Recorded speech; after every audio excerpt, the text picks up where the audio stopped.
গাড়ি আছে কিন্তু ভক্তি নেই, জীবন ধন্য নয়। জড় জাগতিক চিন্তা উদ্বেগ প্রতি মুহূর্তে কুড়ে কুড়ে খায় মানুষকে। কোথাও শান্তি নেই, আনন্দ নেই। প্রকৃত শান্তি আছে ভগবানের ভজনায়, আর ভগবানের কে নামে, ভগবানের ভক্তিতে। সেটা বুঝতে পারবো, আর সেটা বুঝতে পারলে নিজেদেরকে ভগবান অনুভব করতে পারবো। ভগবান চরণ উদ্দেশ্যে আমরা যাত্রা শুরু করতে পারবো। যারা যাত্রা করেছি তাদের যাত্রা পথকে অতি দ্রুততার সঙ্গে এগিয়ে নিয়ে যেতে পারবো। ছোট্ট কর্মে দিবাই না, ছোট্ট নয়, গর্ভে থাকা অবস্থায়। কারণ তিনি সেই রাজস্থানে তার বাড়ি। তিনি যে রাজ্যে থাকেন, রাজার নাম হচ্ছে শেখায়াত রাজা। যিনি রাজ পুরোহিত পরশুরামজি, সেই পরশুরামের কন্যা কার্তিবাই।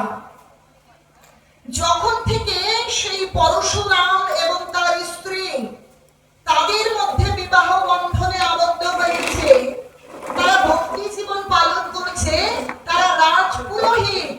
তাই রাজ পুরোহিত তিনি, পুরোহিত মানে যিনি পুরের মঙ্গল করেন, তিনি পুরের প্রকৃত মঙ্গল করতে পারেন, যিনি নিজের মঙ্গল করতে জানেন। আর মঙ্গল করতে হলে তাকে অবশ্যই গীতা ভাগবতকে আশ্রয় করে ভক্তি পালন করতে হবে।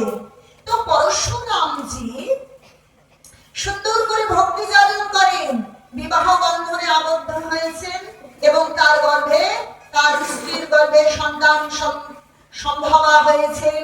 গর্ভে থাকাকালীন বলছে গর্ভাবস্থায় থেকে পঞ্চম গর্ভ হয়ে গেলে, পঞ্চম মাস হয়ে গেলে সমস্ত কিছু শ্রবণ করতে পারে। এই যে আমরা নারদ মুনিকে পেয়েছি, আমরা যে প্রহ্লাদকে পেয়েছি ভক্ত শ্রেষ্ঠ, তার মাতা হচ্ছে মাতা কয়দু। সেও নারদ মুনির কাছে গর্ভাবস্থায় ভগবানের কথা শুনেছিলেন।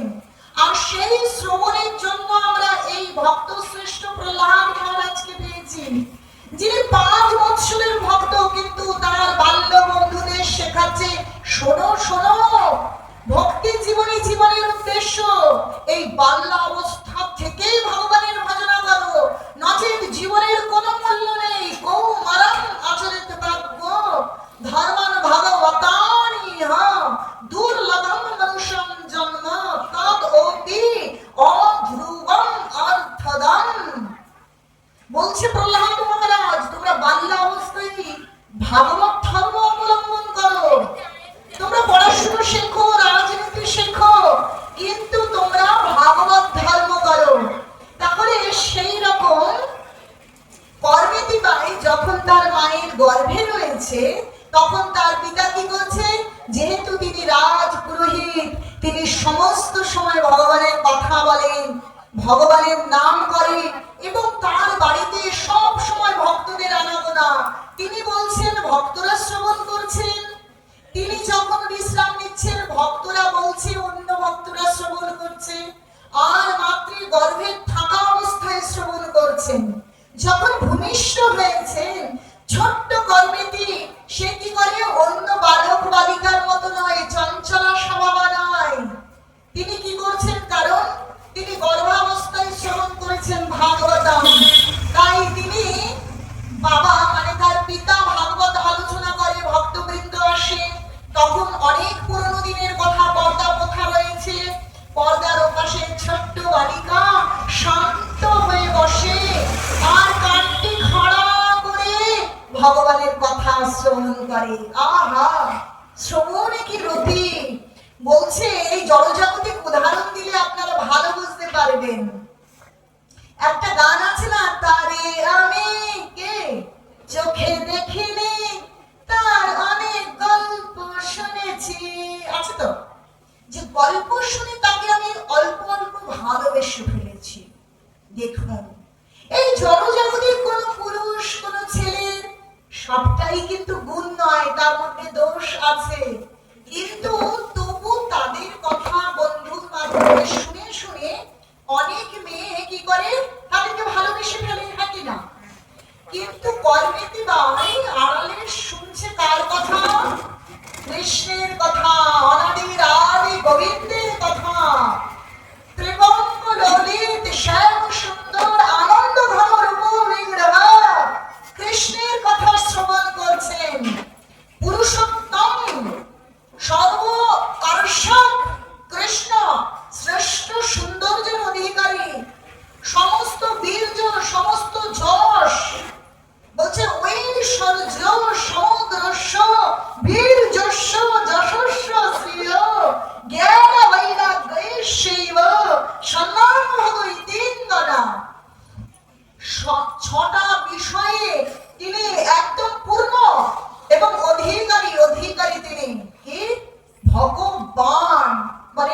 রূপবান, যার রূপ আছে, তাই তো বলে না যে ধনবান, যার ধন আছে, ভগবান। এই ভগ শব্দের অর্থ আমরা জানি না। ভগ মানে হচ্ছে সর ঐশ্বর্য, বান মানে অধিকারী, যিনি সর ঐশ্বর্যের মালিক তিনি হচ্ছেন ভগবান। সমস্ত ঐশ্বর্য, সমস্ত বীর্য, সমস্ত যশ, সমস্ত জ্ঞান, সমস্ত বৈরাগ্য, সমস্ত কিছুর পূর্ণ অধিকারী সেই অনাদি আদি সচ্চিদানন্দ আনন্দ ঘন রূপ বিগ্রহ গোবিন্দের। তার সম্বন্ধে শ্রবণ করছে, তার প্রশংসার সূচক, তার গুণের যত ভালো ভালো গুণ আছে 64টা গুণ সম্পর্কে শ্রবণ করছে। আর শুনে শুনে ওই মেয়ে কি করেছে? কৃষ্ণকে কি করে ফেলেছে? কৃষ্ণকে ভালোবেসে ফেলেছে। এই জগতে কেউ যদি কৃষ্ণকে ভালোবাসে, সেই ভালোবাসাই হচ্ছে কি শ্রেষ্ঠ ভালোবাসা। এই জগতে ঠুনকো ভালোবাসা, আজ আছে কাল নেই। আজ বলবে তোমায় আমি ভালোবাসি, তোমায় আমি চাই, কালকে বলবে তুমি মুখ পোড়া, তোমায় লাগে ছাই। বলবে কি বলবে না?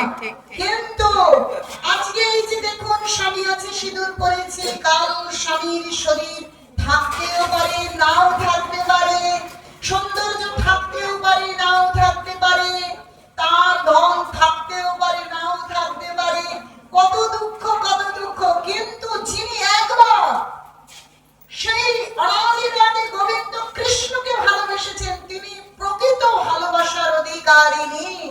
তিনি প্রকৃত সত্য বুঝতে পারবেন যে জীবনে কখনো সৌন্দর্য যাবে না, কখনো মাথায় এই সিঁদুর, ভগবান দেখুন স্বামী, সেই জন্যই তিলক শুধু মেয়েদের নয়, সমস্ত মাতাজি প্রভু সকলের, কারণ আমরা সকলের প্রকৃতি, একমাত্র পুরুষ হচ্ছে অনাদি আদি গোবিন্দ। তাই এই সিঁদুর কখনো যাবে না, মুছবে না।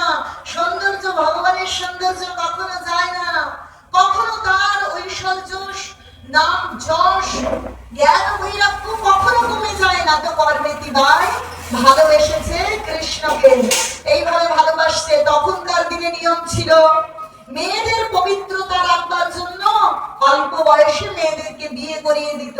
কিন্তু ভালো করে বুঝবেন, অল্প বয়সে বিবাহ করিয়ে দিত, তার মানে কিন্তু শ্বশুর বাড়িতে পাঠিয়ে দিত না, বাল্য বিবাহই হতো। পিতা কন্যার শুদ্ধতা রাখবার জন্য, যেন তার মন অন্য কোন দিকে ধাবিত না হয়, ছোট্ট বালিকাকে বিবাহ করিয়ে দিতেন। কিন্তু বালিকা পিতা মাতার কাছেই থাকবে যতক্ষণ না সে 16 বর্ষীয়া হবে, মানে 16 বা 17 বছরের উপযুক্ত যতক্ষণ না হবে ততদিন পর্যন্ত পিতা মাতার কাছে থাকবেন। যখন তিনি উপযুক্ত হবেন তখন তাকে শ্বশুর বাড়িতে স্বামীর ঘরে পাঠানো হবে। সে নিশ্চিন্তে থাকবে, আমার স্বামী আছে, এদিকে ওদিকে তাকানো যাবে না, আর কোনো দিকে মনোনিবেশ করা যাবে না। আর মা ঠাকুমা তাকে গৃহকর্মে নিপুণ হওয়ার শিক্ষা প্রদান করতেন।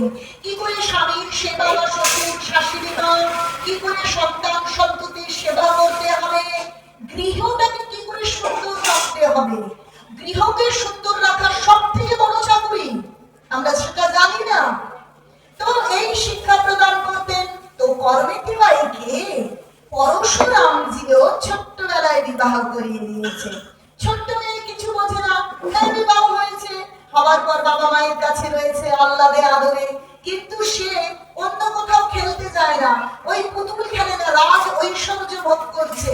পিতার তো সম্পদের অভাব নেই, কারণ রাজপুরোহিত, কিন্তু তার পুতুল খেলায় মন নেই, কেবল ভগবানের কথা শ্রবণ করে।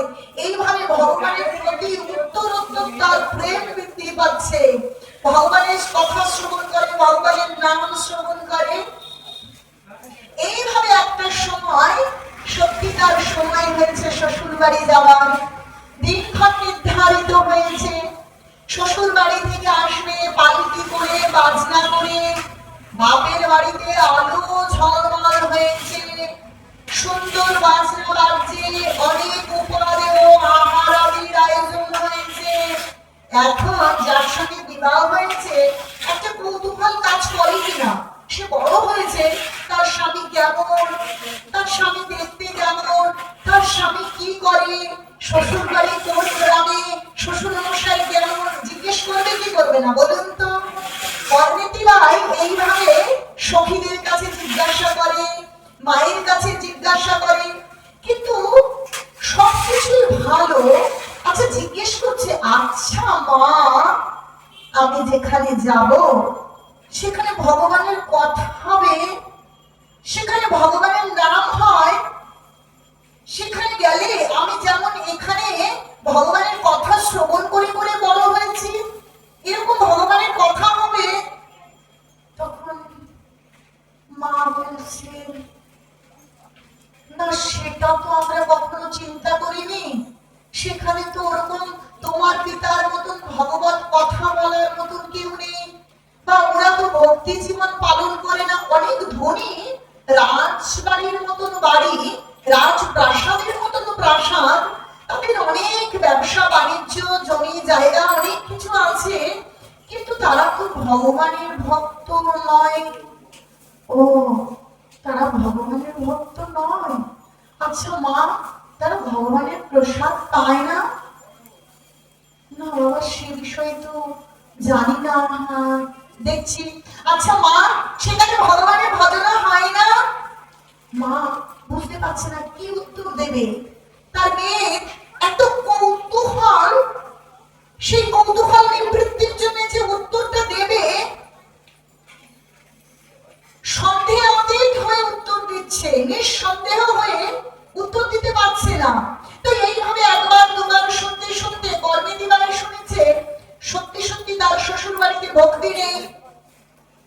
এইরকম মোড় হরণকারী, সেখানে ভগবানের বিগ্রহ নেই, সেখানে ভগবানের কথা নেই, সেখানে ভগবানের নাম নেই।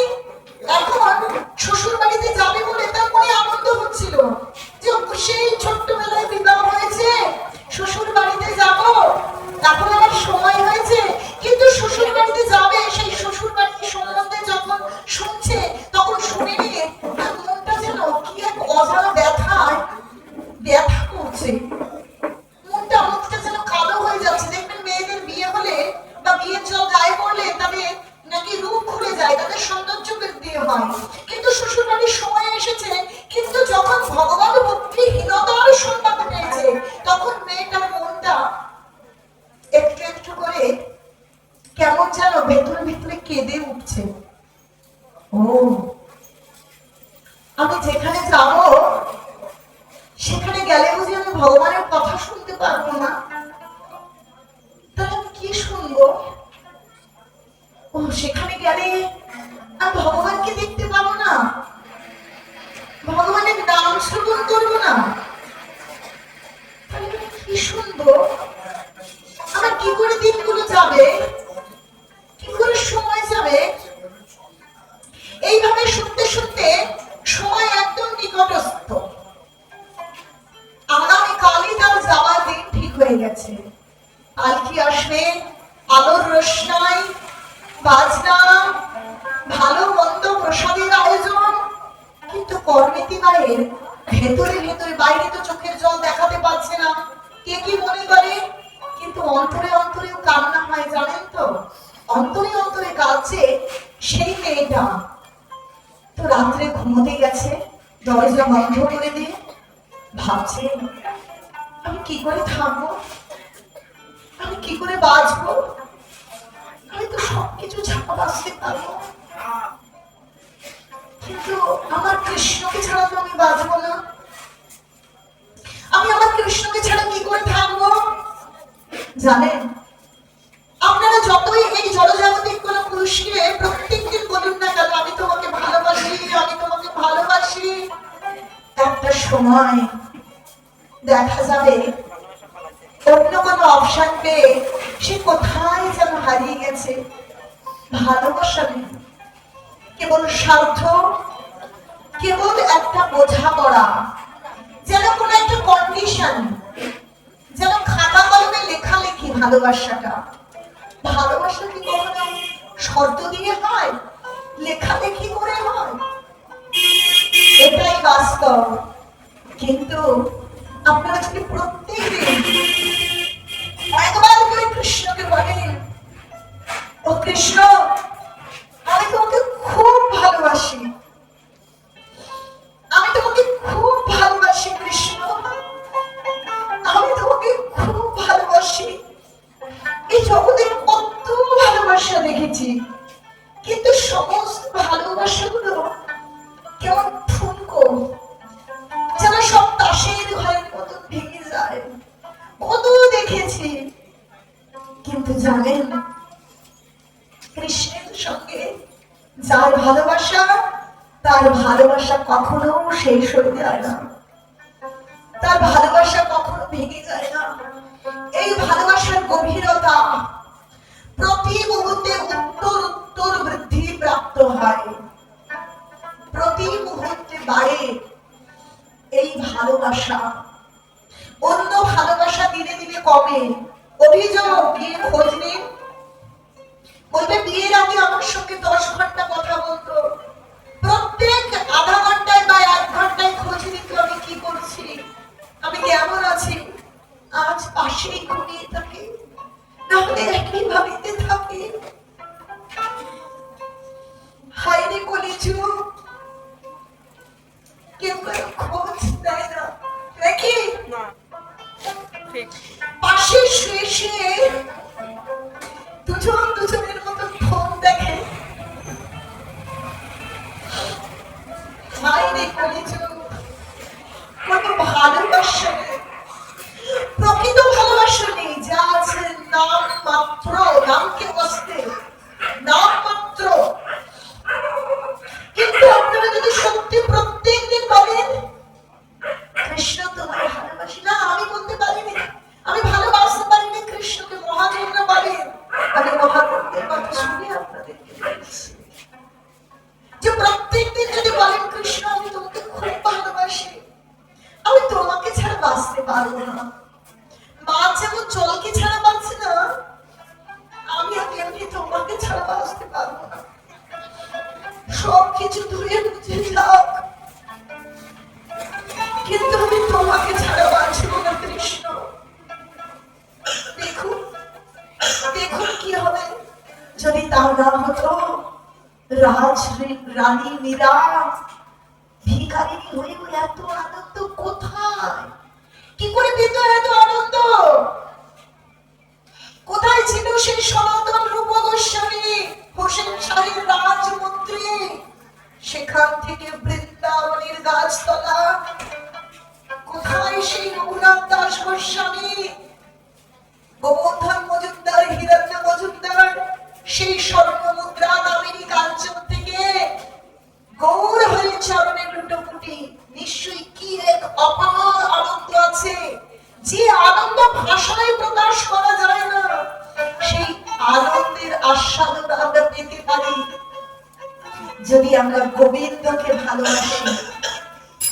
কর্মেটি রোজ বলে, কারণ রোজ শুনে শুনে শুনে ভালোবাসা হয়ে গিয়েছে, তাই সে রোজ কৃষ্ণকে বলে, ও কৃষ্ণ, ও মাধব, আমি তোমাকে না খুব ভালোবাসি, আমি খুব প্রেম করি তোমাকে, আমি তোমাকে ছাড়া থাকতেই পারবো না। এখন রাত্রে বিছানায় বসে বসে ভাবছে, ও মাধব, আমি কি করে তুমি বিহীন ওই শ্বশুর বাড়িতে গিয়ে থাকবো? আমি ওখানে গিয়ে থাকতে পারবো না মাধব, তুমি আমায় কৃপা করো, আমি ওখানে কি করে থাকবো? আমি তোমার কথা শুনে আমার দিনকে অতিবাহিত করি, তোমার কথা বিনা আমি কি করে থাকবো? আরে শ্বাস ছাড়া মানুষ থাকতে পারে? শ্বাসই হচ্ছে প্রাণ, আর আমার প্রাণ পুরুষ তুমি।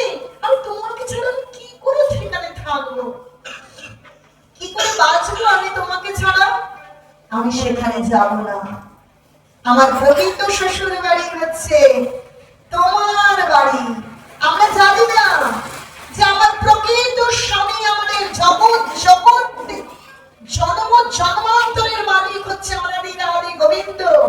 স্বামী কথার অর্থ হচ্ছে মালিক, প্রকৃত মালিক হচ্ছে আমাদের আদি গোবিন্দ। তাহলে প্রকৃত স্বামী হলে তুমি, আর তোমার বাড়ি হলো আমার প্রকৃত শ্বশুর বাড়ি, যে বাড়িতে গিয়ে আমি তোমাকে সচক্ষে দর্শন করব, আমি তোমার চরণে গিয়ে পড়ব, তোমার প্রেম পাবো, তোমাকে দর্শন করতে পারবো, সর্বত্র দর্শন করব, সব সময় দর্শন করব। যে শ্বশুর বাড়িতে তুমি নেই আমি সেই শ্বশুর বাড়িতে যাব না, যাব না, যাব না। ভালো করে বুঝুন। এখন সেই রাত্রে সেইভাবে চিন্তা করছে আর কৃষ্ণের কাছে প্রার্থনা করছে, ও কৃষ্ণ আমি কি করব, আমি কিছু চিনি না, আমি কিছু জানি না, আমি তোমার কাছে যাব, তোমার বাড়িতে যাব।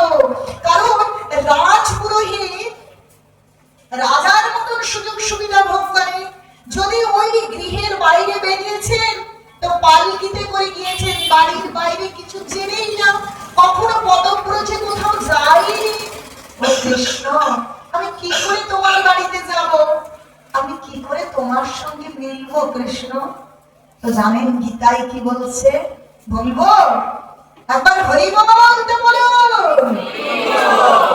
জানেন গীতায় কি বলছে, যে তেষাং নিত্যাং হি যুক্তানাং ভজতাং প্রীতি পূর্বকং দদামি বুদ্ধি যোগং তং জানমানো উপযাজন্তি তে। দেখুন ভগবান কি বলছে, তেষাং নিত্যাং হি যুক্তানাং, যিনি আমার সেবায় নিত্য যুক্ত, ভজতাং প্রীতি পূর্বকং, যিনি ভজনা করেন প্রীতির সঙ্গে, দদামি বুদ্ধি যোগং, দদামি দদ ধাতুর সঙ্গে আমি, দদামি তাকে দান করি আমি, বুদ্ধি যোগ আমি তাকে বুদ্ধি প্রদান করি। যিনি সমর্পিত তিনি কিন্তু ভগবান যা করান তিনি তাই করেন, সে নিজের ইচ্ছাই করে না। যারা সমর্পিত নয় তারা নিজের ইচ্ছে মনমানি আচরণ করে, যা চায় তাই করছে। কিন্তু যিনি ভগবানের সমর্পিত তিনি ভগবানের ইচ্ছা অনুযায়ী চলেন, তিনি প্রকৃত ব্রজধামে চলেন। ব্রজ শব্দের অর্থ চলছে, ব্রজ শব্দের অর্থ মানে কি, চলছে। কেমন, যে ভগবানের ইচ্ছায় চলছে তিনি হচ্ছেন ব্রজবাসী। আমি ব্রজে বাস করলাম কিন্তু নিজের ইচ্ছেই জড় জাগতিক চিন্তায় নিমজ্জিত হয়ে চলছি, তাহলে ব্রজবাসী নয়। যদি আমি যেখানেই থাকি না কেন কিন্তু ব্রজের নগর কৃষ্ণের ইচ্ছেই চলছি, তাহলেই আমি ব্রজবাসী। তো কর্মেতে বুদ্ধির যোগ প্রাপ্ত হচ্ছেন, স্বয়ং ভগবান বুদ্ধি প্রদান করছেন, তিনি সিদ্ধান্ত নিচ্ছেন আর আমি ওই শ্বশুর বাড়িতে কিছুতেই যাব না। আমি আমার প্রকৃত শ্বশুর বাড়ি কোথায়, কৃষ্ণ কোথায় থাকে, সদাই বিহার করে কোথায়, বৃন্দাবন।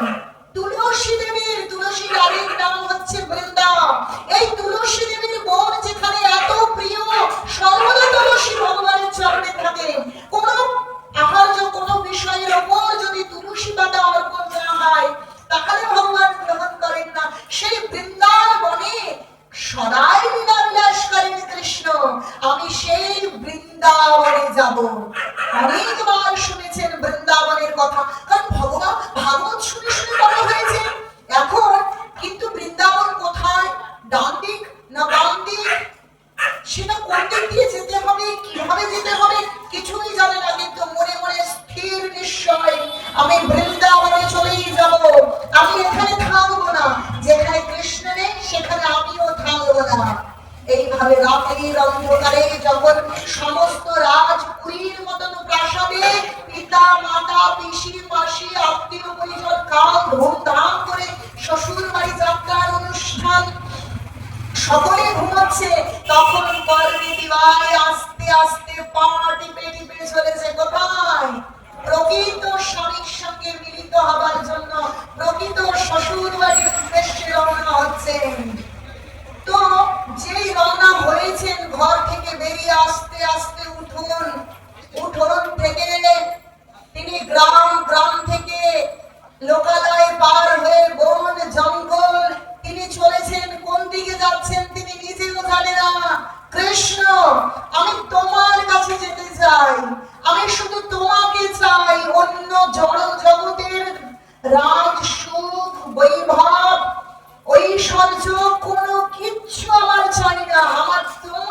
চাই কোন দিকে গর্ত, কোন দিকে কাঁটা, কোথায় পায়ে খোঁচা লাগছে, কোন দিকে ভ্রক্ষেপ নেই, জ্বলছে আর মুখে এমন করে চলছে। কখন আমি এই দু নয়নে ওই মদন মোহনকে আমি দর্শন করব। এই মন নিয়ে তিনি চলছেন, কখন আমি দর্শন করব, কখন তার চরণে পড়ব, আর চরণে পড়লে আমার প্রকৃত স্বামী, আমার প্রকৃত প্রেমিক পুরুষ আমাকে যখন জড়িয়ে ধরবে, তখন আমার কেমন লাগবে, আমার কত আনন্দ হবে।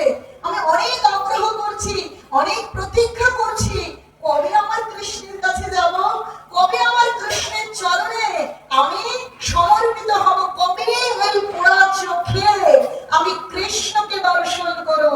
কি করে কর্মেতি ভাই এইরূপ চিন্তা করছিল, একবার আমরা শ্রবণ করি যে সে কিরকম চিন্তা করতে করতে ব্রজের পথের উদ্দেশ্যে আজ রওনা হয়েছে, ব্রজের পথের উদ্দেশ্যে যাচ্ছে কর্মেতি ভাই।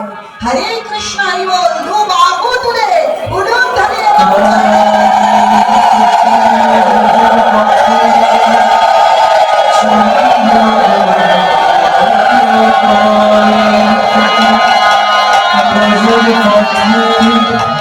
চলি হরি বলে হরি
আমি তাদের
সাধনে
হরে কৃষ্ণ।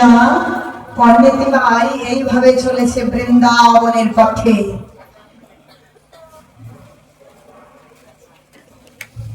কোনো দিকে তার কোনো ভ্রুক্ষেপ নেই। এখন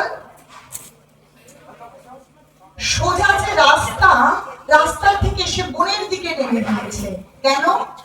যে যখনই বাড়িতে দেখবে যে শ্বশুর বাড়ি যাওয়ার সময় হয়েছে আর এক উপযুক্ত কন্যা সে কিনা বাড়ি থেকে উধাও, তাহলে অনেক বদনাম হবে আর তাকে খুঁজতে বেরোবে। তাই সে বড় রাস্তা ছেড়ে বনের রাস্তা দিয়ে হাঁটা শুরু করেছে।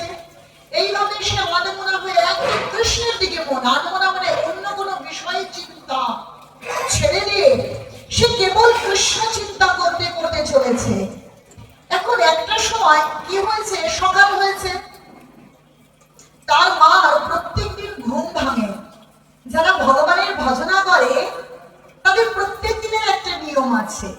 তারা ঘুম থেকে উঠে ভগবানের নাম করতে করতে, ভগবানকে প্রণাম, ভগবানের আরতি, ভগবানের ভজনা করতে করতে ঘুম থেকে ওঠে। প্রত্যেক দিন কর্মেতি পায় ভগবানের নাম করতে করতে ঘুম থেকে ওঠে। কারণ মায়ের অভ্যাস হয়ে গেছে যে মেয়ের গলায় হরিনাম শুনতে শুনতে তার মায়ের ঘুম ভাঙে। কিন্তু আজ কোনো আওয়াজ আসছে না, ভগবানের নাম শোনা যাচ্ছে না। তো মা ভাবছে অনেক আত্মীয় পরিজন এসেছে, নিশ্চয়ই গল্প গুজব করে অনেক রাত্রে ঘুমিয়েছে, তাই মেয়ে ঘুম থেকে উঠছে না। কিন্তু রোদ উঠে গেছে, সূর্য উঠে গেছে, এত বেলা হয়ে গেছে, মেয়ে কেন ওঠে না? খুঁজতে খুঁজতে গিয়ে দেখছে মেয়ে তো ঘরে নেই, নেই নেই, কোথাও নেই, কোথাও নেই। তো এইভাবে যখন মেয়ে উদাহ হয়ে গেছে, তখন যেহেতু রাজপুরোহিত, রাজা, পাইক, পেয়াদা সবাই এসেছে, খোঁজাখুঁজি শুরু করছে। মেয়ে কোথায় গেল, কোথায় গেল? একটা সময় সে বনের মধ্যে হাঁটতে হাঁটতে রাত শেষ হয়ে যখন সকাল হয়েছে, তখন তার মনে একটু যে আনমনা হয়ে কৃষ্ণ মনোবর্তা হয়েছিল। যে আনমনা মানে অন্যদিকে চিন্তা করছিল তা নয়, একমাত্র কৃষ্ণ চিন্তন করতে করতে চলছিল, অন্য কোনো বিষয়ে মনোনিবেশ না করে। এখন যখন চারিদিকে আলো ফুটেছে, এইবার কর্মেতি চিন্তা করছে এখন তো আমাকে খোঁজাখুঁজি শুরু হবে, কিছু একটা গন্ডগোল হতে পারে। এইভাবে চিন্তা করতে করতেই দেখছে দূরে তখন তখন করে ঘোড়ার শব্দ হচ্ছে, যে কেউ ঘোড়া দৌড় করতে করতে আসছে। তখন কর্মেতি ভাই ভাবছে নিশ্চয়ই আমার বাবা তো রাজপুরোহিত, রাজ, পাইক, পেয়াদা, সৈন্য সামন্ত নিশ্চয়ই আমাকে খুঁজতে বেরিয়েছে। এখন কি করি উপায়, এখন কি করি উপায়? এইদিকে তাকাতে তাকাতে হঠাৎ দেখছে গভীর বনে তো প্রবেশ করেছে, বনের মধ্যে অনেক সিংহ, বাঘ, হিংস্র জন্তু। হঠাৎ দেখছে একটা পাশে একটা উটের শরীর পড়ে আছে। উট দেখেছেন? পেটটা এরকম কি, এরকম পেটটা ব্যারেলের মতন মোটা, গলাটা সরু, একটা উটের শরীর পড়ে আছে। তো ওইদিকে গিয়ে দেখছে আসলে উটের যে পেটের যে শরীরটা চামড়া দিয়ে ঢাকা রয়েছে, কিন্তু তার গলার কাছে কামড়ে কেউ ওটাকে খেয়েছে। আর গলার কাছটা কামড়ে ওই ভেতরে নাড়ি ভুড়ি সবকিছু, শোয়ার কুকুর, শিয়াল যা আছে ওর নাড়ি ভুড়ি বের করে খেয়ে নিয়েছে। একটা সুন্দর একটা এরকম গুহার মতন হয়ে গেছে। ও চিন্তা করছে যে এর মধ্যে ঢুকে লুকিয়ে পড়তে হবে। আমি যদি না লুকোই তাহলে ওরা আমাকে ধরে নিয়ে চলে যাবে, আর ওই কৃষ্ণ ভক্তি বিহীন শ্বশুর বাড়ি পাঠিয়ে দেবে। না না, আমি কৃষ্ণ ছাড়া থাকবো। তাই কি করেছে, ওই উটের পেটের মধ্যে ঢুকে পড়েছে। চিন্তা করুন, ভেতরে নাড়ি ভুড়ি খেয়ে নিয়েছে, আর উপরে ওই চামড়া আর পচা কেমন গন্ধ। বলুন তো, কেউ যদি কোনো এরকম পশুরা মারা যায়, কেউ মারা যায় আর যদি ওইভাবে পড়ে থাকে, শিয়াল কুকুরে ছিঁড়ে ছিঁড়ে খায়, তাতে কেমন দুর্গন্ধ হতে পারে? কর্মেতি ভাই চিন্তা করছে এদিকে কেউ আসবে না, আর ওই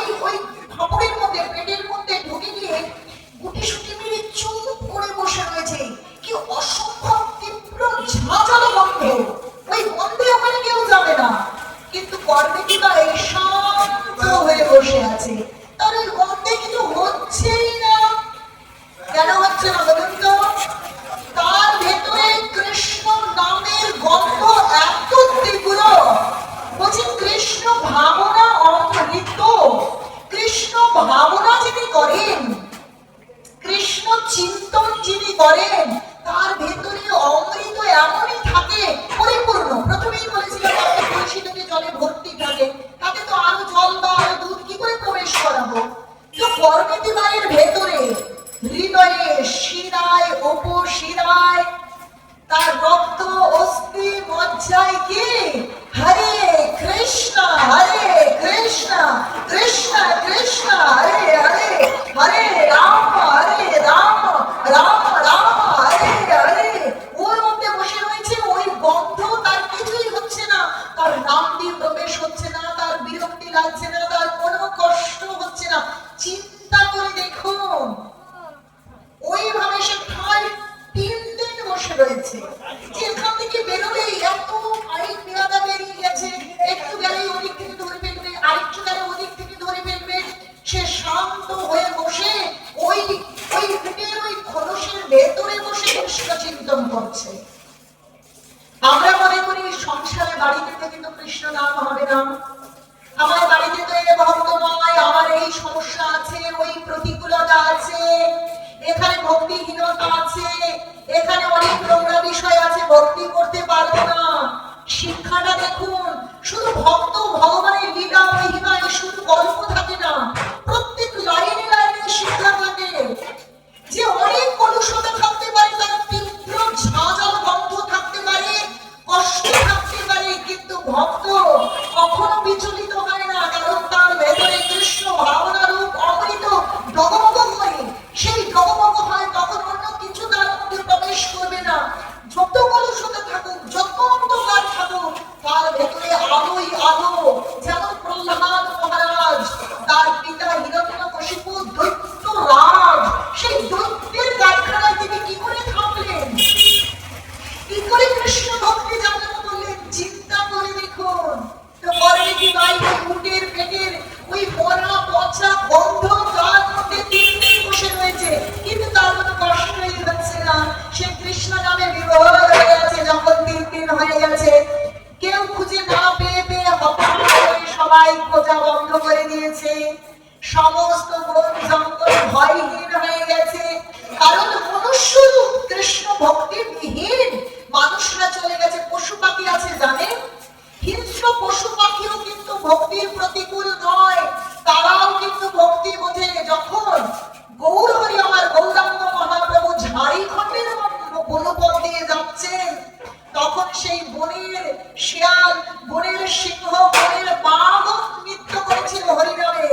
তারা হিংস্র স্বভাব ভুলে গিয়ে একই সাথে হরিণ, বাঘ, গরু, মহিষ, সমস্ত হিংস্র আর অহিংস্র পশু একই সঙ্গে হরিনামের জোয়ারে মেতেছিল, নৃত্য করেছিল। তারা হিংসা ভুলে গিয়েছিল। এই হরিনাম, এই কৃষ্ণ ভক্তি পশুদেরও বদলে দিতে পারে, কিন্তু আমরা কেমন মানুষ, আমাদেরকে বদলে দেয় না। যে হরিনামে স্বয়ং পাথর পর্যন্ত বলে গিয়েছে গৌর হরি হরে কৃষ্ণ কৃষ্ণ কৃষ্ণ হরে হরে, হরে রাম রাম রাম হরে হরে, হরি বল হরে।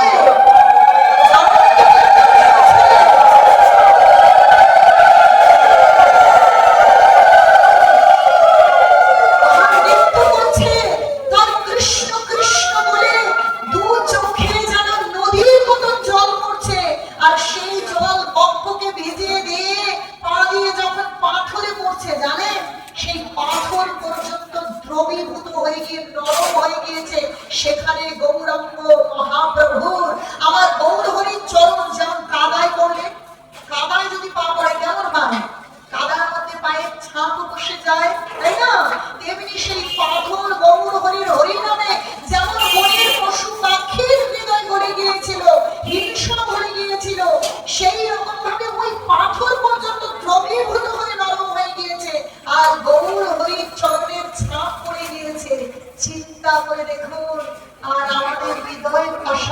বলে না।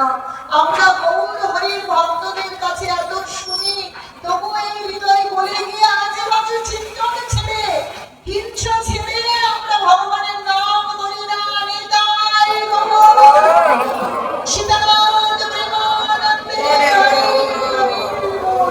কেমন মানুষ জীবন পেলাম যে আমাদের হৃদয় বলে না, আমাদের ভগবানের নাম করতে ইচ্ছে করে না।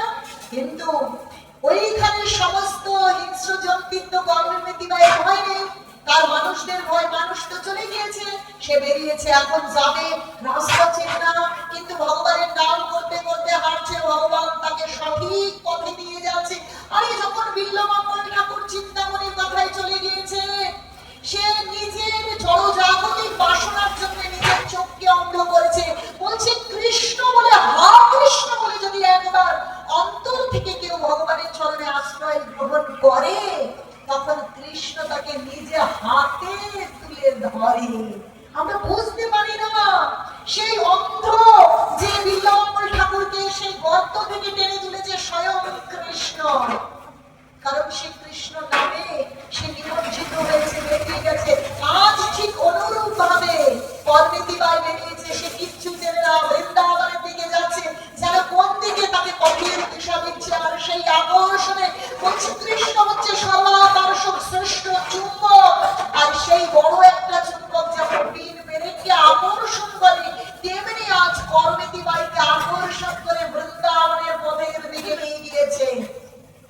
এখন ও ওই উটের মধ্যে থেকে বেরিয়েছে, ঠিক সেই সময় দেখছে যে একদল কীর্তনিয়া তীর্থযাত্রীরা হরে কৃষ্ণ করতে করতে তারা যাচ্ছে। একদল সাধু বৈষ্ণব পরনীতিবাই উট থেকে বেরিয়ে তাদের সঙ্গে পিছন পিছন যাচ্ছে। মাঝখানে ঢোকেনি, আমার তো গায়ে গন্ধ, তাহলে আমি তো মাঝখানে না, পেছন পেছন যাচ্ছে। এদের সঙ্গে যেতে যেতে দেখুন ভগবান কেমন পথের দিশা দেয়। আসলে তীর্থযাত্রীরা আজ প্রথমে গঙ্গায় স্নান করবে, তারপর তীর্থে যাবে। তো ওখানে পরনীতিবাই গিয়ে সত্যি সত্যি ওদের স্নানের পর নিজেও স্নান করছে। দেখুন ওই মৃত চামড়া নোংরা এসেছিল, আর কিভাবে সেই ভক্ত বৈষ্ণবরা তীর্থযাত্রী তাদের সঙ্গে গিয়ে গঙ্গায় স্নান করেছে। গঙ্গায় স্নান করে উঠবার পরে আর আমি সেই রাজার পুরোহিতের রাজকন্যার সমতুল্য কেউ নই। আমি হলাম সেই ব্রজের কৃষ্ণের ধরনী, আমি ব্রজের কৃষ্ণের প্রিয়তমা।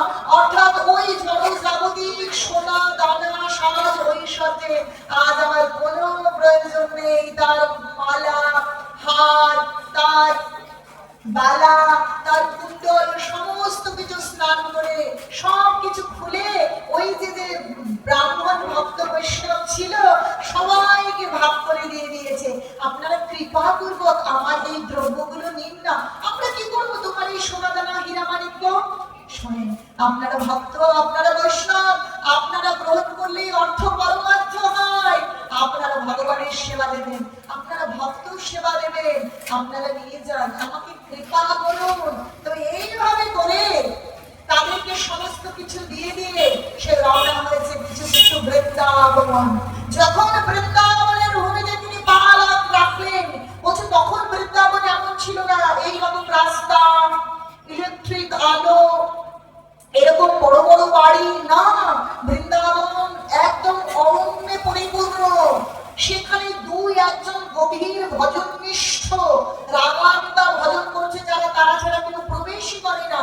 সেই বৃন্দাবন এত অরণ্যে পরিপূর্ণ, সেই অরণ্যে তিনি প্রবেশ করছেন। তারা সমস্ত গা রোমাঞ্চিত হচ্ছে। পরনীতিবাইয়ের দু চোখ দিয়ে যেন গঙ্গা, যেন যমুনা বইছে। কৃষ্ণ কৃষ্ণ তুমি কোথায়, আমি কোথায় গেলে তোমাকে পাবো, কোথায় গেলে আমি তোমাকে দর্শন করবো। দেখুন তার কিন্তু চিন্তা নেই যে আমার বাড়ি নেই, আমার রাজপ্রাসাদ নেই, আমি খাবো কি, আমি থাকবো কোথায়, আমি বাঁচবো কি করে, কোনো দিকে তার কোনো চিন্তন নেই। চলেছে সে বৃন্দাবনে, এসে গিয়েছে। যখন বৃন্দাবনে এসেছে, এসে আবার সে যমুনার তীরে এসে গিয়েছে। এসে যমুনায় স্নান করে এইবার কি করছে জানেন? তার সুন্দর মখমলের যে বস্ত্র ছিল, এইবার সেই বস্ত্রটা খুলে ফেলেছে। কি করেছে জানেন?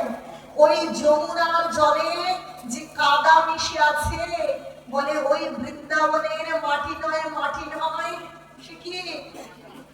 সে গোপীর পদরেণু, সেখানে গোপী সৃষ্ট রাধারানীর পায়ের ধুলো, সেখানে সেই কৃষ্ণ অনাদি রাধে গোবিন্দ তার পদধূলি, পাহাড় পর্বত অরণ্যাদি সমস্ত জায়গায়। কারণ ব্রহ্ম বিমোহন লীলা যখন হয়েছিল তখন কৃষ্ণের যত সখা সুবল শ্যামল শ্রীরাম ও মধুসূদন যত সখা ছিল সমস্ত সখাকে হরণ করেছিল ব্রহ্মা, সমস্ত গাভী বংশদের হরণ করেছিল ব্রহ্মা। আর কৃষ্ণ তার নিজের শরীর থেকে সমস্ত গোপ বালকদের সৃষ্টি করেছিলেন, সমস্ত গোপ বংশদেরকে নিজের থেকে প্রকাশ করেছিলেন, যাতে ওই গোপীরা যারা গোপ মাতা তারা কখনো মনে কষ্ট না পান তাদের সন্তানকে হারিয়ে। তারা প্রার্থনা করেছিল, ও কৃষ্ণ যদি আমাদের ছেলে হতো, কৃষ্ণ যদি আমার স্তনযুক্ত পান করতো, কৃষ্ণকে যদি আমি ছেলে হিসেবে পেতাম। বলছে যে যথাং প্রপদ্যন্তে তামস্তথৈব ভজাম্যহং মম ভক্তানুবর্তন্তে মনুষ্য পার্থ সহর্ষ। যে যথাং প্রপদ্যন্তে, যে যেমন প্রার্থনা করে ভগবানের কাছে ভগবান তাকে সেইভাবে পুরস্কৃত করে। ওই গোপ মাতাগণ চেয়েছিল যদি কৃষ্ণ আমাদের ছেলে হতো, যদি কৃষ্ণ আমাদের স্তনযুক্ত পান করতো, যদি কৃষ্ণকে আমরা একটু জড়িয়ে ধরতে পারতাম। সেই অভিলাষে আজ ব্রহ্ম বিমোহন লীলা হয়েছে। কৃষ্ণ তাদের সন্তান হয়ে প্রত্যেক বাড়িতে গেছে, আর গাভী বৎস হয়ে প্রত্যেকের গোয়াল ঘরে চলে গিয়েছে। তাহলে চিন্তা করে দেখুন, কৃষ্ণ গাভী চড়াচ্ছে, আর ওই গো বৎস এবং গোপ সখা গোপ বালক পাহাড়ে পর্বতে যেখানে যেখানে গিয়েছে সব জায়গায় কৃষ্ণের পদধূলি। কি আমরা ভাবতে পারি একা কৃষ্ণ? কত ঘুরেছে পাহাড়ে পর্বতে, অরণ্যের গভীর অরণ্যের ভেতরে কৃষ্ণের পদধূলি। তাহলে ভেবে দেখুন, এইভাবে কৃষ্ণের পদধূলি সমস্ত ব্রজ ধূলিতে মিলে আছে। আর সেই ব্রজের ধূলিতে কাদা হয়েছে যমুনার জল আর পরিণীতি বায়ের চোখের জল। কি করেছে জানেন? এই পোশাকের কি মূল্য আছে? যদি আমি গোপী পদ রেণু, বলছে ভক্ত ভক্তা ভক্ত শেষ, ভক্ত পদ ধূলি, ভক্ত পদ জল, এই তিন ভজনের বল। ভক্তদের পায়ের ধূলি, ভক্ত পদ জল, আর ভক্তদের উচ্ছিষ্ট এই ভজনের শ্রেষ্ঠ। তাহলে এখানে বৃন্দাবনে গোপী শ্রেষ্ঠ রাধারানী, আর তারাই তো শ্রেষ্ঠ ভক্ত, তাদের পায়ের ধুলো আছে। সেই ধুলো যদি অঙ্গে না লাগবো তাহলে কৃষ্ণ আমাকে কি করে জায়গা দেবে? খুলে ফেললেন তার মসলিন মলমলের সেই কাপড় বস্ত্র, খুলে কি করলেন জানেন? ওই যমুনায় ওই কর্দমাক্ত যে কাদা কাদা মাটি সুন্দর করে গায়ে লেপন করলেন, গায়ে সারা শরীরে লেপন করলেন। আর কি করলেন জানেন? শুকনো শুকনো পাতা নয়, জ্যান্ত জীবন্ত পাতা। কেন নয়? জীবন্ত পাতা বলছে বৃন্দাবনের একটা পাতা কৃষ্ণকে রাধারানীকে সন্তুষ্ট করার জন্য। ওখানে একটা পাতা, একটা পশু, একটা পাখিকে হাত দেবার কোনো যোগ্যতা আমাদের নেই, কোনো অধিকার নেই। একটা লতাও রাধারানীকে সন্তুষ্ট করবেন, কৃষ্ণকে সন্তুষ্ট করবেন, ও আমরা তুলতে পারি না। আমাদের চরম অপরাধ হয়ে যাবে ও কার্য করলে। তাই তিনি কোনো জীবন্ত পাতা ছিঁড়লেন না। যে বৃক্ষের তলায় বটের পাতার মতন বড় বড় পাতা শুকিয়ে শুকিয়ে আছে, সেই কর্দমাক্ত সারা শরীরে কাদা লেপন করে যেমন সিমেন্ট লাগায় না, সেই রকম আটা এঁটোলে এঁটোলো যে কাদা, তার মধ্যে শুকনো শুকনো পাতলা পাতলা পাতাগুলো সারা শরীরে লাগিয়ে নিলেন।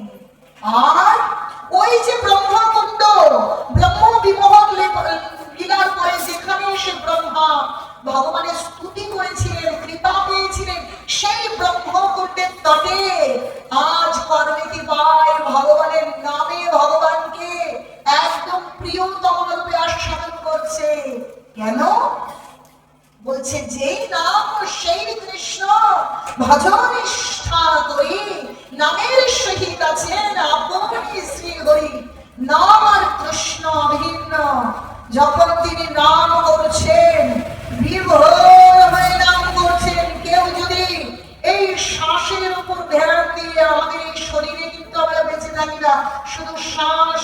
এই শ্বাসের ওপর মন দিয়ে যদি ভগবানের নাম করে, তার শরীরে কোনো সার ভাঙবে না। মহাদেব বলেছেন তার নাম এইভাবে চলছে, তিনি পরমানন্দময় স্থিতিতে আছেন। তিনি আবেগ তাড়িত হয়ে কিন্তু ঘর থেকে বেরোননি, তার একটা স্থিতি, কৃষ্ণ ভজনে কৃষ্ণ নামে তার একটা স্থিতি এসেছে। তাই তিনি ভগবানকে সাক্ষাৎ অনুভব করছেন, আর ভগবান আনন্দে তিনি নিমজ্জিত ভজন করছেন। তার কৃষ্ণ ছাড়া কিছু নেই, তার খিদে নেই, ঘুম নেই, ভয় নেই। কিন্তু দেখুন গাছের তলায় বসে আছে, রাজপ্রাসাদ ছিল, কিন্তু আজ সে গাছের তলায়। আজ তার কোনো চিন্তা নেই, কোনো ভয় নেই, কোথায় বন্য পশু কি খাবেন কি করবেন কোনো দিকে ভ্রুক্ষেপ নেই। তিনি এক গভীর আনন্দে নিমজ্জিত হয়ে আছেন। সবাই হরে কৃষ্ণ হরে কৃষ্ণ কৃষ্ণ কৃষ্ণ হরে হরে, হরে রাম রাম রাম হরে হরে। নিমজ্জিত হয়ে আছে, আর হরিনামে তার চোখ দিয়ে এত অশ্রু যে তার আশেপাশের মাটি আজ ভিজে গিয়েছে। কেমন জানেন, যেমন গৌরহরি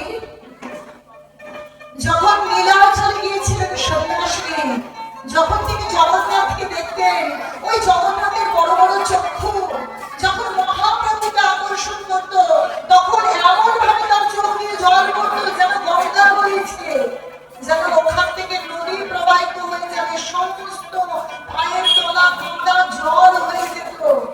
আজ কর্মেতি বাড়ি এইভাবে হরিনাম করছে, তাই এমন চোখে এমন জল আসছে যে চারিপাশ জলে পরিপূর্ণ হয়ে যাচ্ছে। কৃষ্ণ কৃষ্ণ কৃষ্ণ কৃষ্ণ। এখন তার পিতা যেহেতু ভক্ত, তার সন্তান কেমন, লোকে বলছে বিবাহযোগ্য মেয়ে হারিয়ে নিয়েছে, কত অপমান হয়েছে, কিন্তু তার মনে মনে এক সাড়া, আমার কন্যা অন্য কোথাও যেতে পারে না, সে নিশ্চয়ই বৃন্দাবনে গেছে, সে তো আর কিচ্ছু চেনে না, একমাত্র ভাগবত শ্রবণ করেছে, সে তো জীবনের পথ চেনে না, একমাত্র কৃষ্ণ আর বৃন্দাবন ছাড়া জানে না, তাহলে সে সেখানেই আছে, সে অন্য কোথাও যায়নি, আমার কন্যা মরে যায়নি। মনে মনে এইরকম উপলব্ধি হচ্ছে পরশুরামজি। তো তিনি চলেছেন তার কন্যাকে খুঁজতে, কারণ এলাকায় ভেড়ি পড়ে গিয়েছে, সকলের জন্য আর তার মান সম্মান থাকছে না, ওখানে থাকাই বাঁচাই দায়ী হয়ে গেছে, এমন নিন্দা হচ্ছে। নিন্দার তাড়নায় তিনি বৃন্দাবন চলছে, বৃন্দাবনে তো সাধারণ মানুষ যেতে পারে না, তিনিও কৃষ্ণ ভক্ত, তিনি চলছেন আজ তার কন্যাকে খোঁজবার জন্য।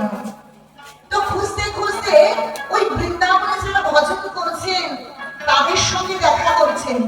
আচ্ছা, আপনারা এরকম দেখতে 16-17 বছরের বর্ষিয়া এইরকম যুবতীকে আপনারা দেখেছেন?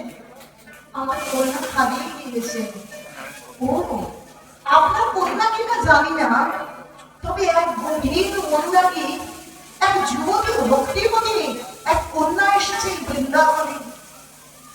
কি তার ভজন, কি তার চিন্তন, কি তার চক্ষুর দৃষ্টি, সে অন্য কোনো দিক দেখে না, কারো রূপ সৌন্দর্য, কোন জড় জাগতিক মানুষের দিকে তার চোখ নেই, তার ওই দু চক্ষু যেন কি গভীর নেশার ছোটে, কি সৌন্দর্য যেন তাকে চেপে বসেছে। এইরূপ এক কন্যা বৃন্দাবনে এসেছে। জানেন, সে ব্রহ্মকুণ্ডের তটে আছে, জানেন এইরূপ কাদা মেখে সে ভজন করছে, তার বৈরাগ্য এইরকম, তার কোনো দিকে ভ্রক্ষেপ নেই, কেবল কৃষ্ণ, কেবল কৃষ্ণ, সে শুধু কৃষ্ণ কৃষ্ণ করে, তার অন্য কোনো চিন্তন নেই। যান, তো তখনকার দিনে এইরূপ ইলেকট্রিক আলো ছিল না বৃন্দাবনে, এইরূপ রাস্তা ছিল না, কেউ কাউকে খুঁজতে ওইভাবে রাস্তায় খুঁজতে যেতে পারতো না। কি করে খুঁজতো জানেন? বড় উঁচু মনুষ্য কোথাও ভক্ত কিছু দেখা যায় কিনা। তো কর্মেতিবাই দুজন ভক্তকে নিয়ে ব্রহ্মকুণ্ডের পাশে গিয়ে সত্যি সত্যি এক উঁচু বৃক্ষের উপর উঠে দেখছে, দেখে সত্যি সত্যি এক নবযৌবন প্রাপ্ত এক মেয়ে বসে আছে। আর ওপর থেকে দেখা যাচ্ছে সে কোনো শুকনো মাটি নয়, সে যেখানে বসে আছে তার চারপাশ যেন ওই মাটির ওপর জল আর সূর্যের আলো পড়লে যেমন ছিকছিক করে।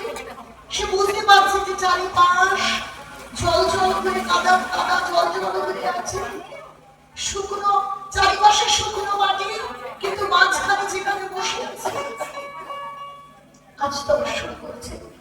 নিজের কন্যাকে দর্শন করে পরশুরামজি এইরকম ভক্তি হয়, এইরকম করে কেউ কখনো কৃষ্ণকে ভালোবাসতে পারে? আমি তো কত ভক্তি করেছি, আমি তো কত ভাগবত পড়েছি, ওই কখনো তো কৃষ্ণকে এভাবে ভালোবাসতে পারিনি, আমি তো এভাবে কৃষ্ণ নাম করতে পারিনি। তখন গাছ থেকে নেমে আস্তে আস্তে মেয়ের কাছে গিয়েছে। আজ গিয়ে পরশুরামজি প্রণাম করছে, মারে আজ কৃপা করো মা, কি তোমার ভক্তি, কি তোমার ভগবানের প্রতি ভালোবাসা, কি তোমার কৃষ্ণ চিন্তন, ধন্য তুমি, ধন্য তোমার জীবন, ধন্য তোমার পিতামাতা। এইভাবে বলে আজ নিজের কন্যাকে নিজেই প্রণাম করছে পরশুরামজি। জানেন, আমরা প্রতি মুহূর্তে তিনটে গুণের দ্বারা পরিচালিত হই। সত্যগুণ থাকে, তমগুণ থাকে, আর রজগুণ থাকে। যখন সত্যগুণে থাকে তখন সাত্বিক চিন্তা ভাবনায় কৃষ্ণ ভাবনা বোঝে, কিন্তু যখনই সেই শুদ্ধ সাত্বিকতা সরে গিয়ে রজ আর তমের প্রভাব আসে তখন জড়জাগতিক চিন্তন আসে। পরশুরামজি প্রণাম করে তার কন্যার ভক্তি ধন্যাতে ধন্য করে যখন উঠে দাঁড়িয়েছে তখন তার মনে পড়েছে আমি তো রাজ্যের পুরোহিত, আমার নামে এত নিন্দা হয়ে গেছে। তার মানে শুদ্ধ সাত্বিকতা পার হয়ে তার নাম যশ অভিমান মান অপমান বোধ এসেছে। মারে তুই তো চলে এলি, আমি তো বুঝতে পেরেছি আমার কর্মেতে কোথাও যায়নি, সে যায়নি কোনো পরপুরুষের সঙ্গে, তার কোনো অন্য জড়জাগতিক চাহিদা বা ভালো লাগা নেই। আমি জানি মা, কিন্তু অন্য কেউ তো সেটা জানে না। তারা কেবল নিন্দা করছে যে তার এইরূপ উপযুক্ত মেয়ে সে কিনা শ্বশুর বাড়িতে না গিয়ে সে কোথাও পালিয়ে চলে গিয়েছে। মাগো অনেক নিন্দা হয়ে গেছে, রাত আমার কাটা পড়েছে, আমরা ওখানে বসবাস করতে পারছি না, আমার বাঁচতে পারছি না। তোমার মাতা মৃতপ্রায় হয়ে গিয়েছে।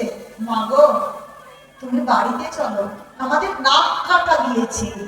যে মুহূর্তে এই কথাটা শুনেছে চটক করে রাগ হয়ে গিয়েছে কর্মেতিবাই।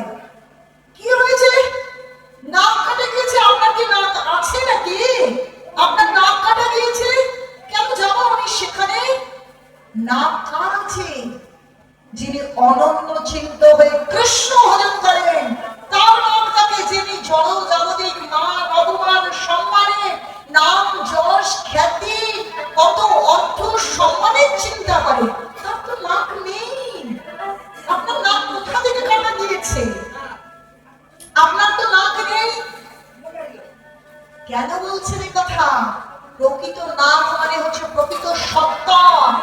আমাদের প্রকৃত সত্তাই মনুষ্য শরীরে।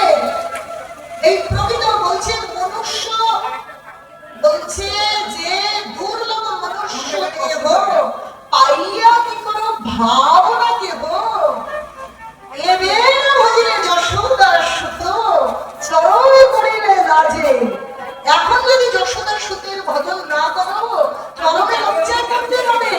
তুমি সেই কৃষ্ণের না হয়ে তুমি তোমার জড়জাগতিক মান অপমান সম্মানের চিন্তা করছো। যিনি প্রকৃত কৃষ্ণের হয়েছেন তারই প্রকৃত নাক আছে। যিনি প্রকৃত কৃষ্ণের হতে পারেননি তার এই জগতে নাক নেই। কারণ জীবের স্বরূপ হয় কৃষ্ণের নিত্য দাস, তিনি পূর্ণ বস্তু আর আমরা খণ্ড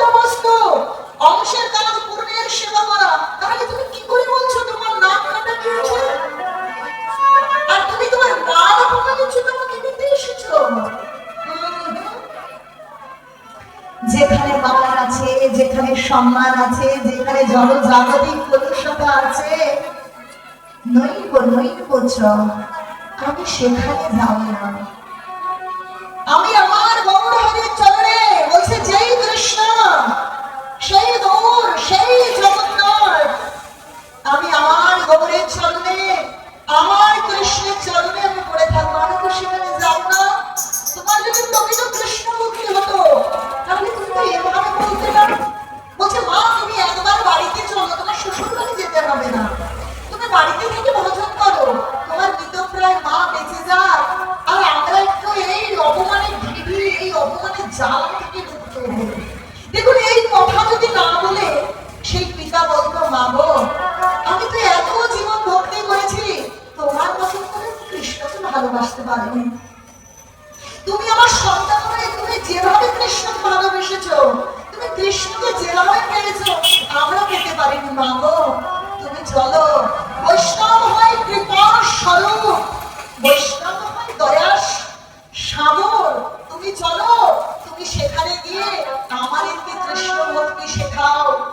ওই রাজ্যের যত প্রজাগণ আছে, সকলকে তুমি কৃষ্ণ ভক্তি দান করো না।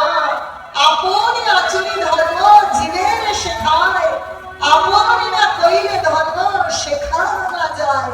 যদি প্রকৃত চালাক হতেন, এইভাবে তার ভক্তির জয় জয়গান করে জগৎকে কৃষ্ণ ভক্তির দান করবার অভিলাষে তাকে নিয়ে আসতে পারতো। কিন্তু কি বলেছেন?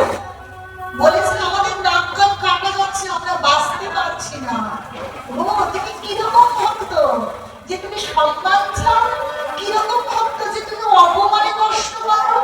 যিনি কৃষ্ণ ভক্ত, তার কোনো অপমান হয় না, তার কোনো মান হয় না। তিনি তো শরীর নয়, তিনি তো আত্মা। আত্মা তিনি। এই শরীরটা আজ আছে, কাল এই শরীর থাকবে না, কিন্তু এই আত্মা বলছে দেহিরস্মিন যথা দেহে কৌমারং যৌবনং জরা তথা দেহান্তর প্রাপ্তি ধীরস্তত্র ন মুহ্যতি। এই দেহ যেমন ছোট থেকে বড় হয়, কৈশোর থেকে যৌবন প্রাপ্ত হয়, বৃদ্ধ হয়, জরাগ্রস্ত হয়, আবার মৃত্যুবরণ করে, আবার অন্য শরীরে আত্মাকে প্রবেশ করে। এই আত্মার তো কোনো মৃত্যু নেই। এই শরীরটা উপরের খোলস মাত্র। এই শরীরের মান অপমান নিয়ে যারা চিন্তা করে, তারা কি করে কৃষ্ণের হবে? সেখানে তো আমি যাবো না বাবা, সেখানে আমি যাব না। আমি কৃষ্ণের কাছে থাকতে চাই। আমি শরীর নই, আমি আত্মা, আমি কৃষ্ণের, আমি অংশ। আমার কাজ পূর্ণের সেবা করা, আর সব থেকে শ্রেষ্ঠ সেবা হচ্ছে নাম। প্রতি মুহূর্ত, প্রতি মুহূর্তে নামকে স্মরণ করা, নামকে জিহ্বায় উচ্চারণ করা। আমি যাব না সেখানে যেখানে প্রকৃত সত্যের উপলব্ধি নেই, যে শরীর সম্বন্ধীয় যে মান যশ উপাধি, তাকে যেখানে বড় করে দেখা হয়। আমি তো সেখানে যাব না বাবা। তাই দেখুন, মহাদেব বলছে সর্ব পারাতে ফিরে তত পরিত্যাগা নির্মলাং ঋষিকেনা ঋষিকেশা সেবন ভক্তির উচ্চতে। সমস্ত উপাধি থেকে বেরিয়ে আসুন। আমি সুন্দরী, আমি শিক্ষিতা, আমি ব্রাহ্মণ, আমি ক্ষত্রিয়, আমি মন্ডল, আমি সরকার, আমি ডাক্তার, আমি ইঞ্জিনিয়ার, আমি ভারতীয়, আমি আমেরিকান, আমি আফ্রিকান, আমি হিন্দু, আমি মুসলিম, আমি খ্রিস্টান, আমি জৈন, আমি পারসিক। এই সমস্ত পরিচয় এই শরীরে। আমরা তো শরীর নই, এ উপরের খোলস মাত্র। এই শরীরের অভ্যন্তরে, এই হৃদয়ের অভ্যন্তরে বসে থাকা আত্মা হচ্ছে প্রকৃত আমরা। তা হচ্ছে স্বয়ং ভগবানের। এই উপরের শরীরের ভোগ বাসনা, ওটা জীবন নয় বাবা। তুমি ফিরে যাও। আমি যাব না। আমি বড় ভালো আছি। আমার মতন পোশাক এই জগতে কেউ করতে পারেনি। ওই ভক্ত পদধূলি আর ওই যমুনার জল যেন জড়িয়ে আছে আমার শরীরকে। সেই নাম প্রতি মুহূর্তে জিহ্বায় উচ্চারিত, এই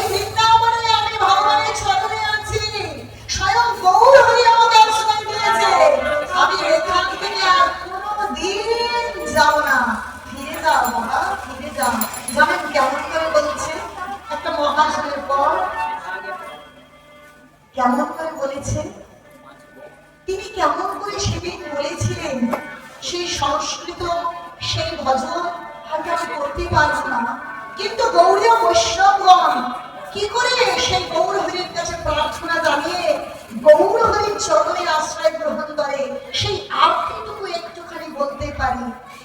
আপন করিয়া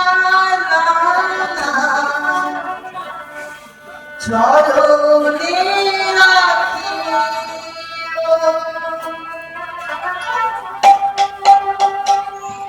গৌরাঙ্গ তুমি মোরে দয়া না ছাড়িও, গৌরাঙ্গ তুমি মোরে দয়া না ছাড়িও, আপন করিয়া চরণে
জানেন আপনারা সাধ্য হয় যাবেন, তাই তো তিলাঞ্জলি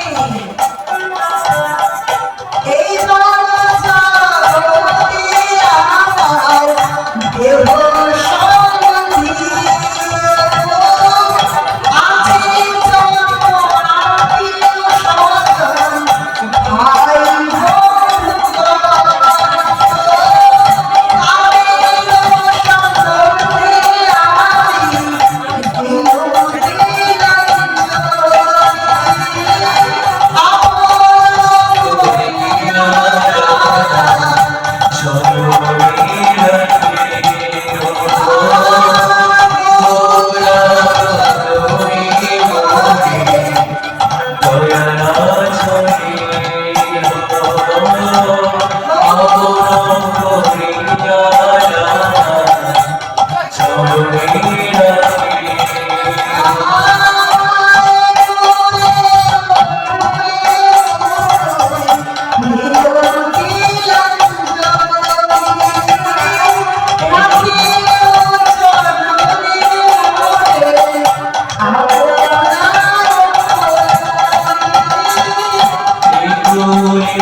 সে কৃষ্ণের কাছে বলছে আমি কিচ্ছু